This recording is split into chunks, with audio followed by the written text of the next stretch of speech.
Yes, Hickok 45, your internet shooting companion, coming to you from the leafless hills of Tennessee, the home of Alvin York.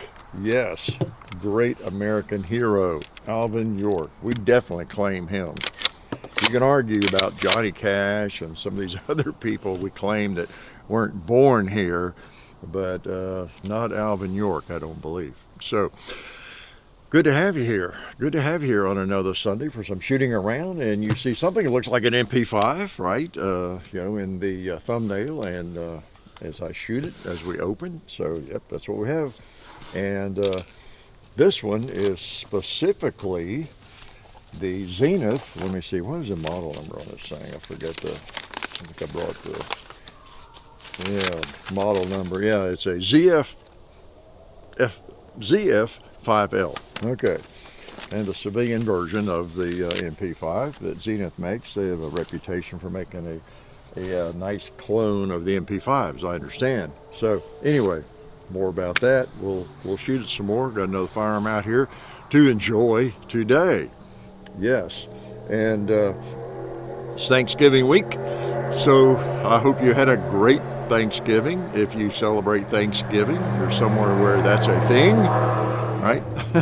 And I'm a little early this week because of Thanksgiving and visitors and my grandson and all kinds of things going on. And yep, it's Thanksgiving week though, and it's a good one. We should all be thankful for whatever we have and whatever good fortune has come to us, even though probably every single one of us has had some bad fortune come to us, right?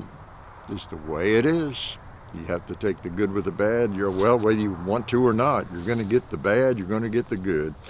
And that's just being a human being, being a living organism. Yeah, if you're just a rock, piece of metal, a cloud or whatever, you're inanimate, then there is no pain or pleasure, right? But we get both. We get both. But we all, if we think about it, we have a lot to be thankful for, that's for sure. So, you know, just crazy things happen, and you got to appreciate it when you're healthy and appreciate it while you're alive, and when things are going well, right? And it reminds me of Jason Walker. Again, I linked that parody winning video last week, and maybe I'll do it again. And many of you probably saw that, and if you weren't around or watching our videos back then, or if you haven't gotten back and done your homework and seen all the videos, you might not know about that. But he did a really good parody of me and won that contest, and unfortunately lost his life in the Lewiston, Maine shooting, a few weeks back. But anyway, told you about that last week. So, yeah, this is a Zenith Firearms, man. It's a it's a dude. I have fired a few MP5s in my day, okay? And again, mostly thanks to this project, and suppressed and full auto and everything, and they are fun. They're a classic firearm. They just really are, and they're not outdated. They're just nice. The MP5 is, isn't it? Just nice. Now this one has a long barrel and probably looks odd to some of you, and we get, well, I don't get criticism, but these kinds of guns get a lot of, well, I probably get a lot of criticism about it too, for anything. But these guns get a lot of criticism that have a longer barrel than they're supposed to, like with the PS90, P90. If you have one that's, it's just a regular firearm. It's not short barrel rifle, it's not a machine gun or any that kind of thing. You just go buy one. It looks kind of like this, right? It has a 16-inch barrel. Has to be legal. Unless it's a handgun. Do they make that in a handgun version? I don't think so, with the brace.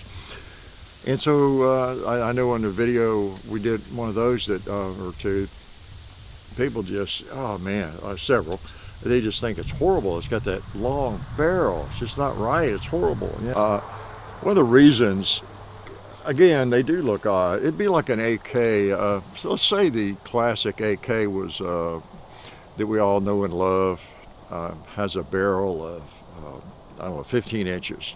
You know, the militaries, they can get anything they want. Military of any country, they think the best gun is a rifle or whatever. Carbine has a barrel of 15 inches, 14 inches. That's what they put the contract out for their soldiers. And may buy 500,000 of them or something, whatever. And so that's what we see as the classic AK or M4, whatever it might be. And so if you showed up with an AK with a civilian legal barrel length, what's that ugly thing? Or like, what's this ugly thing? Well, it's how you look at it. It's how you think about it. Like the PS90 or this, and it sounds like I'm trying to sell it. I'm not. I'm trying to straighten out your thinking. Okay, that's my job. I may not always be right, but there are things that some people get kind of twisted in their head, and they're just not thinking about it right. So it's me, because I know everything, so I got to get people thinking right. Well, it is how you think about it, and I understand. Yeah, it doesn't look like an MP5, that's not what an MP5 looks like. I've seen them in the movies. Or I've seen you with one, Hickok. Or like I say, the PS9. Well, yeah, there's truth to that. But this is just a firearm that you can go pick up off the shelf at Bass Pro or at your local gun shop, hopefully over Bass Pro. Nothing against Bass Pro, but you can just go buy one today. It's just like buying a 590 shotgun or anything else, and it's just like a MP5, but it's not full auto, of course, and it has to have a 16-inch barrel, right? So there are any number. What I'm getting at is I consider this a pistol caliber carbine. This is what this is. So there's any number of pistol caliber carbines out there that are this long.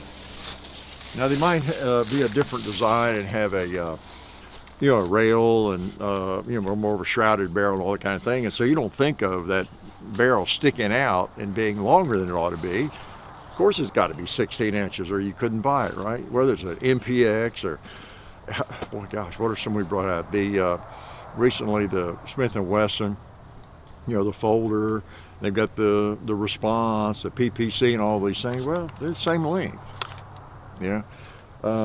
so if you think about this as just another pistol caliber carbine of a classic design, maybe it's not quite as distasteful to you, okay? It's no bigger, it even has a folding stock, it might be shorter, So you've got a pistol caliber carbine, that's what you got.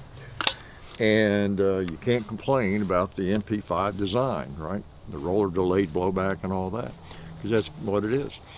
So anyway, does that help your thinking for the people that just want to throw up when they see an MP5 with the barrel sticks out like that? So that's kind of the way I think about it.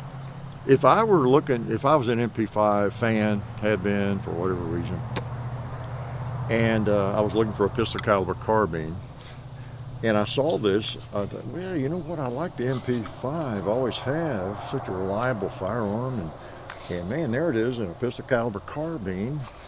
And yeah, I know, of course it doesn't look like what I see in the movies, the operator's using, maybe. But yeah, pistol caliber carbine, I think take that over the SIG MPX or something, If you think about it in that context, I think it's less distasteful. Yeah, I spent too much time yakking about that, didn't I? But anyway, that's my thought on the subject. Also want to thank Alabama Holster. Got my phone holster on and my other holsters intact, and they make great little concealment holsters, and you should probably have 8 or 10 of them. I saw a comment from somebody this morning bragging on them, and you can't hate them, the way the guns just snap in them. They, I love it. I'm a leather guy. I love leather and good leather holsters and all that. And depends on the gun. Talked about that before. For a Colt single action or something, I can't imagine putting that in a Kydex holster. But for a lot of guns, especially practical carry guns, kind of thing. Oops, sorry, White Earp. I know your Colt single action Army was a practical carry gun, different time. But yeah, Kydex is cool.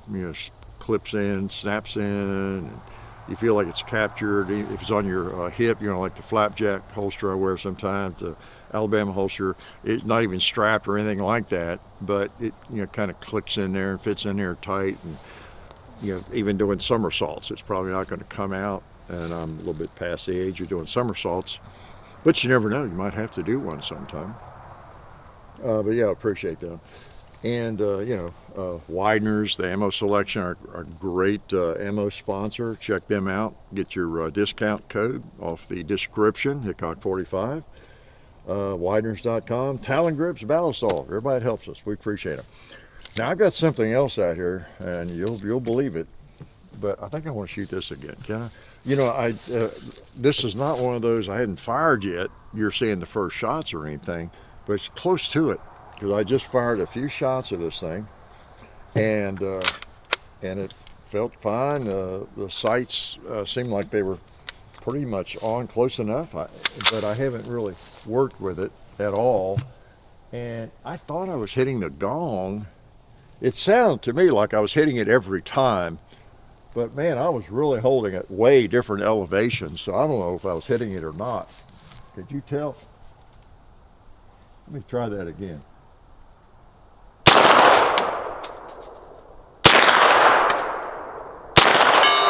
Oh, there we go. Okay, I think a lot of those were missing as the video opened, as the movie was opening. Yeah, I was, because I need to hold around the bottom of it, and I don't think I was holding around the bottom of it. I like that. Okay. Let's try that buffalo. Oh, man, pretty cool.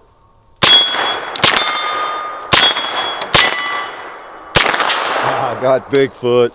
I got him. Let's hit the cowboy. Yeah, I think I was shooting over some of these things. Pop old Bigfoot again. Bigfoot needs to be popped. Oh, by the way, several of you recommended names for him. I was jotting them down. Think about it. Clyde is what I called him, and thought that was good. And a lot of you voted for Clyde more than anything else. I don't know if it was power of suggestion since I brought it up or not. But some others were, Harry. That's good. You know, from the Dirty Harry movie, Clyde. I wasn't thinking about that when I started calling him Clyde. Or maybe subconsciously I was, since I'm such a Clint Eastwood fan. Although I haven't seen those orangutan videos he did, Every Which Way But Loose and all that. There were 2 or 3 of them, weren't there? They were okay, but I wasn't a huge fan of those. Yeah, maybe it was in the recesses of my mind, but I'm not sure. Clyde, maybe that's why Clyde came up. I don't know, in my brain. Couple said the big guy. Oh, that's not bad. That's probably what I call him too. Clyde the big guy. How's that? Cletus, named bad. Charlie, Will, Gus, Buford, Fred, Elvis, Brandon. There were some good ones. Buford would be a problem. That's a cool country name, but that was the name of my uncle who was killed in Korea. So I probably couldn't. Yeah, it'd just be hard for that to become a frivolous name, because I grew up hearing about that, because he was killed about the time I was 2 or something, you know, in Korea. But anyway, yeah, Clyde seems to fit in. The big guy over there, the big guy named Clyde. So anyway, I appreciate those suggestions. Yeah, they came flying out after that first video. Gosh, what else did you need to know about? Yeah, Clyde. Oh yeah, the Bob Hammer, the detective special I had last week. It occurred to me that it's an interesting coincidence that I didn't think of until somebody said something that reminded me of it. But that gun came back to me. It boomeranged back after several decades of absence. That detective special you saw last week, and it has a Bob Hammer. So something about that Bob Hammer, because I had something a little bit similar happen with my model .65 Smith & Wesson that I bobbed the hammer on. Many of you have seen the videos on that, hopefully, the Model 65 Smith & Wesson 357 Magnum. I bobbed the hammer on it long ago. Yeah, it had to be long ago, because I had a robbery break-in here back then, in the 90s, before cameras or alarm systems and all that. And I wasn't retired, and to be, you know, no one around. Can you believe that? Nobody around here for, you know, all day long, and no cameras, no alarm system. I can't believe I had gun safes. I had, you know, the only thing that was stolen were guns that were out of the safe. But anyway, I had that gun, that 65, in a lockbox. I probably told you that before. It was just a Canon push-button lockbox. It was designed mainly to keep guns away from kids. And they took a crowbar or something and broke it open and got it out and stole it. And a couple other guns that were not in the safe. But, so anyway, I don't know how long it was, but that firearm also came back to me. It hit on, you know, an NCIC call or something, and I got notified by the sheriff. You know, they had that gun. I said, "Wow, cool!" So that gun came back to me. It was a year or 2 years later. So I don't know, there's something about a bobbed hammer. They come back. They come back. So anyway, what? All right. Confession time. Confession time, yeah. I didn't confess last week, but something did follow me home from Tulsa. Yeah, you knew it should and would. I almost got out of there without, you know, purchasing any firearms. Purchased a meat cleaver, a couple little items, but I like, okay, I'm gonna keep my money in my pocket. This trip looks like, and I ran into something that has been on my radar, and I may have talked about this. I think I have Sundays or somewhere. Too much talking video or something. Which, by the way, there's too much talking. 2, 3, 4, yeah, or post over on Patreon. And in fact, I'm going to do some more Too Much Talking today. I think I'll go over and find a good place to sit and talk for about an hour. How's that?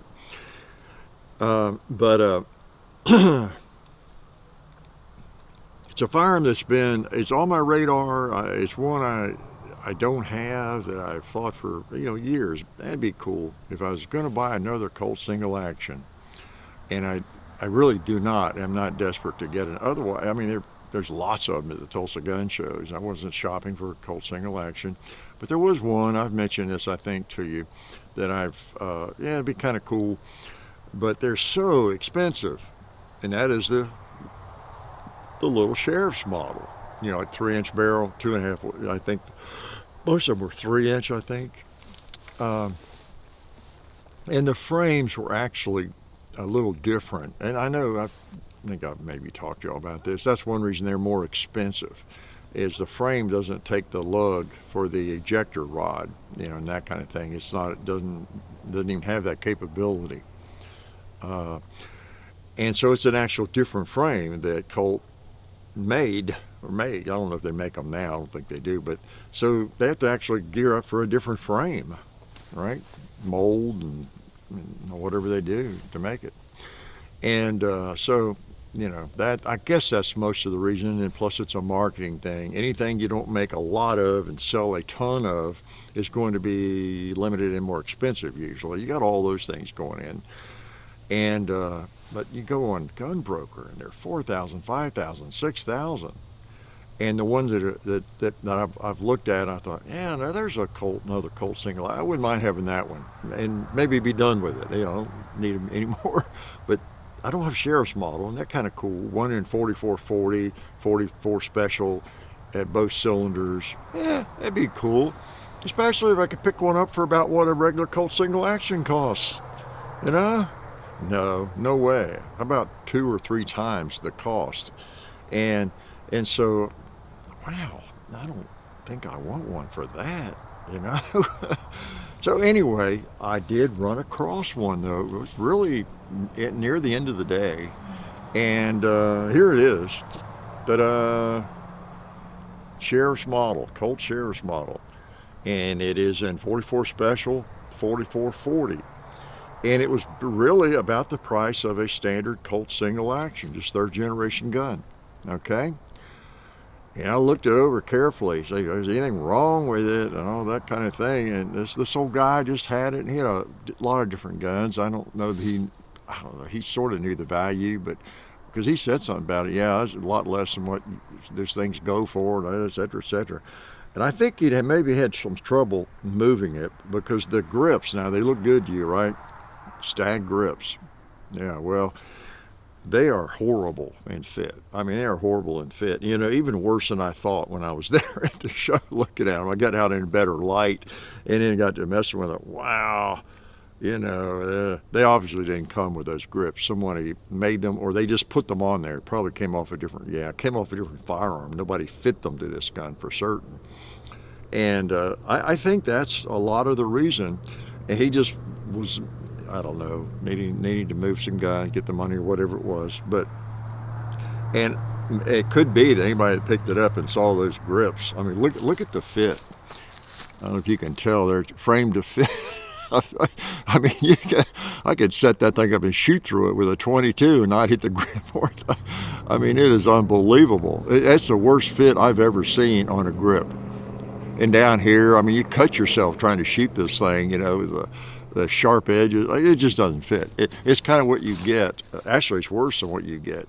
If I took 4 or 5 of my Colts at random out here and took the grips off of all of them and then started putting grips on at random on any gun, interchanging, they would fit not quite that badly, but they'd be like that in many cases. They just don't fit. They finish off the back strap and the frame with the grips on it. And everything is oversized, and it all gets honed down together somehow, is what I understand. So that's why you can't just go to you can't, you know, at a gun show, you'll see someone who sells grips, and they've got 18 cases of grips for everything, and even Colt single actions and Rugers and everything. Well, you can't just buy one of those sets of Colt grips. Yeah, put those on my gun. I like those better. Well, get ready to fit them. Do a lot of grinding and sanding, and then hope they're oversized. Well, they make them oversized, and if you get some that are oversized, they won't fit either, but at least guess what? You can make them fit. All right. If they're undersized, guess what? You cannot make them fit unless you grind off part of the gun or something. Yeah, so that's what you get with a Colt. And but anyway, I think that might be one reason. I mean, that is atrocious if you can tell that on camera. It's like, it's the worst fit you can imagine. I can see you all through there. Yeah, I can see the lens. I can see you. Okay. Now, when I got home, got to look at that more closely. Wow, it's worse than I even remember at the gun show and everything. I was mainly focused on the serial numbers, and you know, I took the base pin out to have cock. Once I was serious about it, you know, I don't start messing with somebody's gun. And he knew I knew Colts, and he didn't. I don't think he knew me. No, he wasn't familiar with videos or anything. And I took the base pin out and I looked at it very carefully and sure everything matched. It was supposed to match. And so I was mainly concerned about that, the action and all that. And the caliber and the chambering. There was another weird thing about it. It was lying there in a case, and it said, had a sign on it. It said, what did it say? It said 44. Oh, what was it? It just said 44. Yeah, 44 caliber.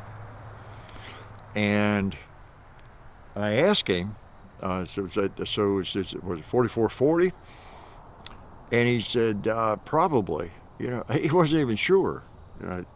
Okay, you know, I was looking at it through the case, and I couldn't tell exactly.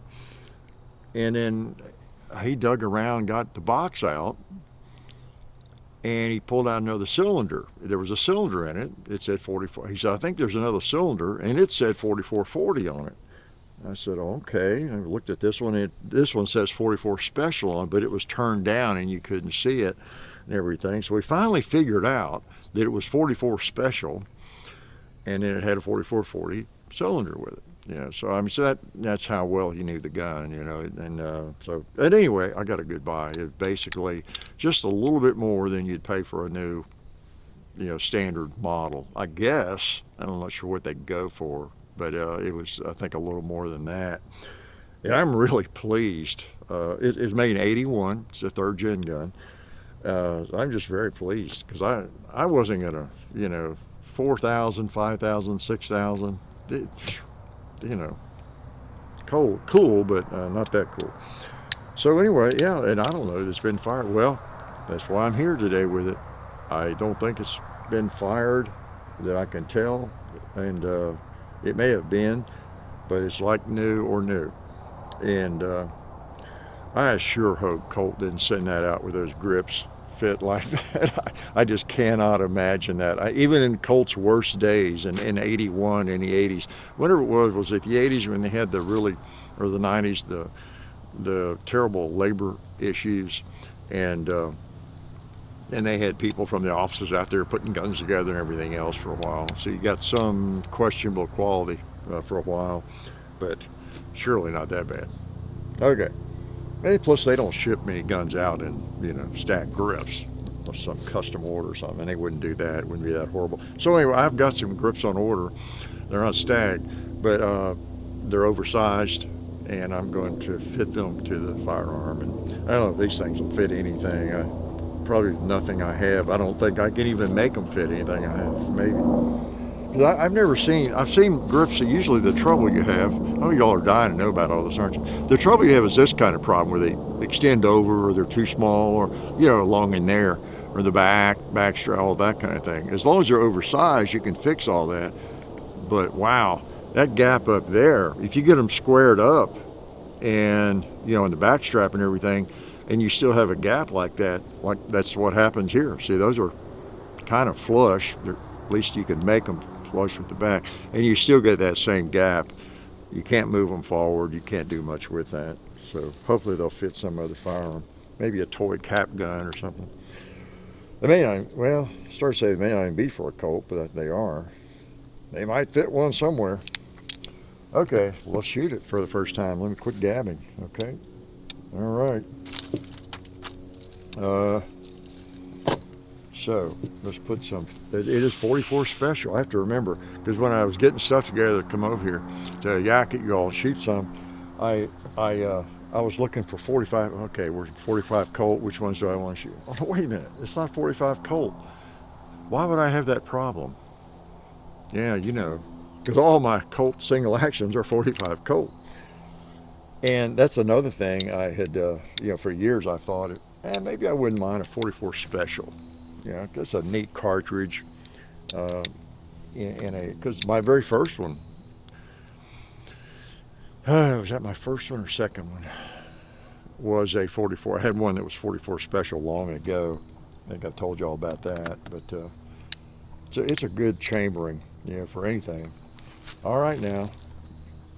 I may not be able to hit anything with it. It has a 3-inch barrel. You got fixed sights, and and these things are not famous for shooting right where they're held all the time. Some are not.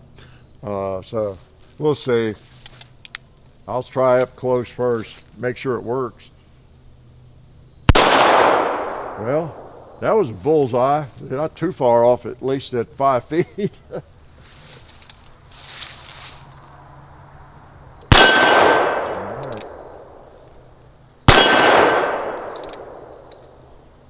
Hurts. I think I'm hitting the same place. All right, short barrels are harder to shoot with. That one cuts me every time I pull the trigger. Those sharp edges. I am not going to shoot this much until I get the grips on it and fitted. And, at least see what I did there. That's why you need one of these. I picked that up at a gun show somewhere recently. I'm not sure what that's for, but that's just perfect for punching out rounds. And that works about as well as an ejector rod. So let me try that. Can I shoot it again? Yeah, nothing like a Colt. And another reason I brought it out today too is just got it and hadn't been fired. And we're still in the 150th year anniversary year of the Colt single action. So, you know, let's continue celebrating as long as we can. Let me move up here a minute.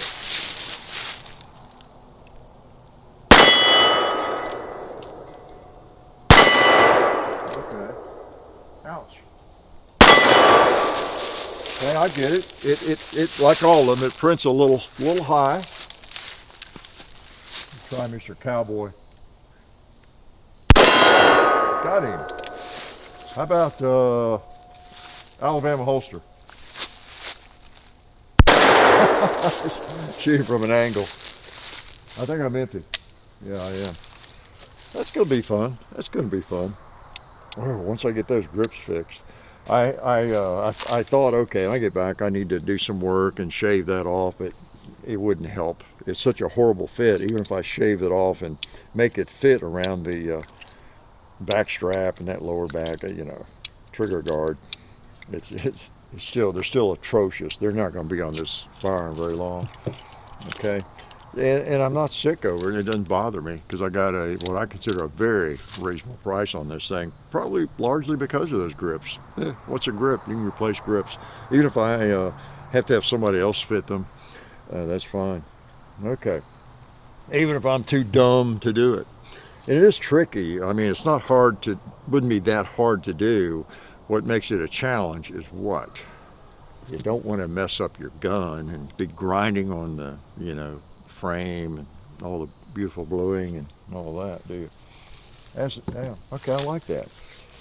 I like it a whole lot more. I get some grips on it. What else you want to know before I let you go?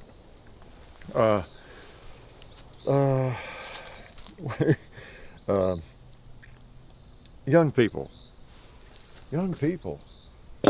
enjoy your music and your fiction, your movies, your books and everything, but try to add to that something that will really increase your knowledge. It's my recommendation to you. There's a tendency amongst a lot of people to who are smart people and like to read. Some people who are just avid readers, always have a book, but they're not into nonfiction at all. They're into a story, you know, a novel and things, and that's great. You know, probably much more literate because of it. Their mind is being exercised and all those great things. But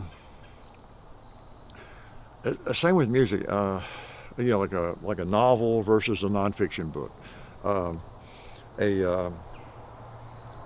Music, your favorite music playlist, you know, versus listening to a podcast or something.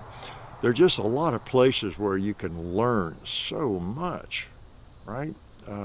So if you are a fiction person, a music person, which especially you start out as a young person, try to find some podcasts that you find interesting, and you know, some books that have some information that you can see being of benefit to you, and you'll be surprised.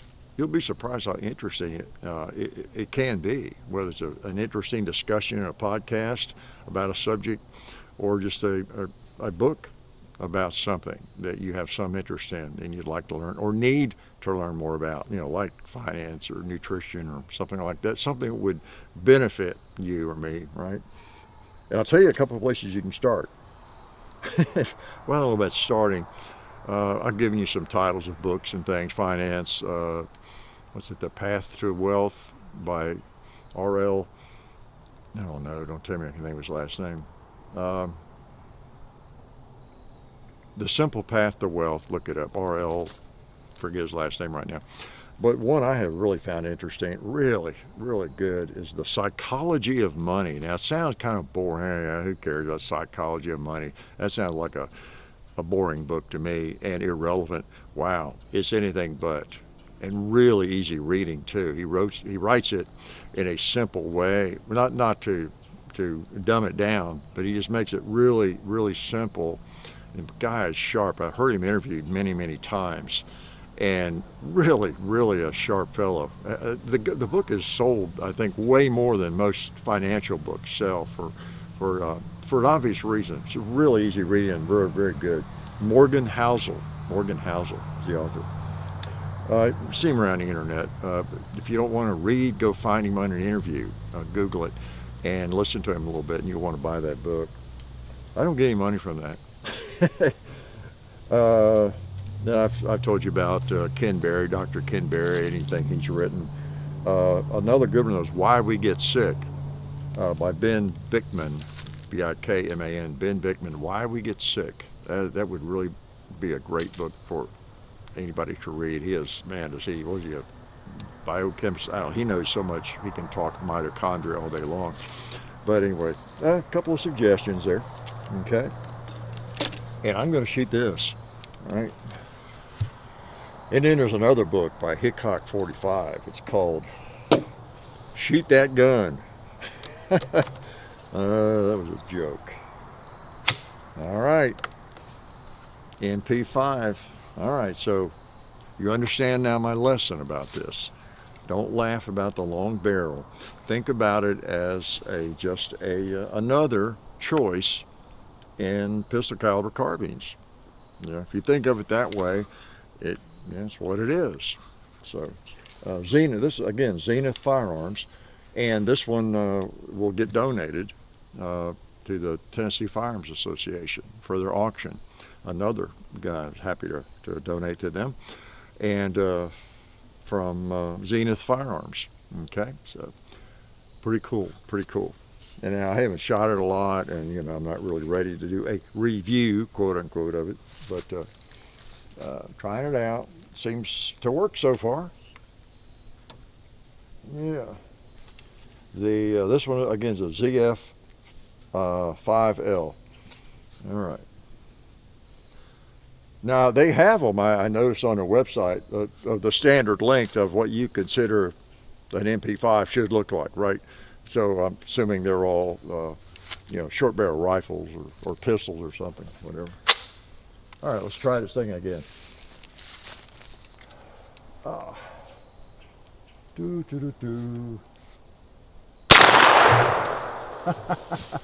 nice. Don't it?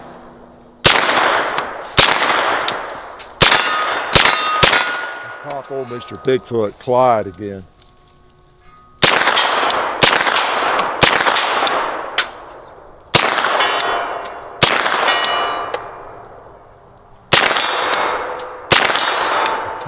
Pretty cool.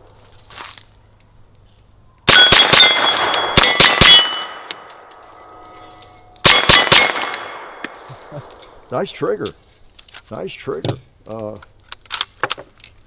Yeah, pistol caliber carbine. I tell you, it's interesting how pistol caliber carbines have become more and more popular. I'll assume since there are so many variations of them being offered now, and that tells me they're very popular. They're selling a lot of them, and I don't think you see as many criticisms of them as we used to in the early days. I know we posted a video on one 10 years ago, 15 years ago, whenever it was used for that. Get a real rifle. It's a waste of time, if you're going to have that, it should be in a rifle cartridge, etc., etc., etc. And I see that has changed a lot.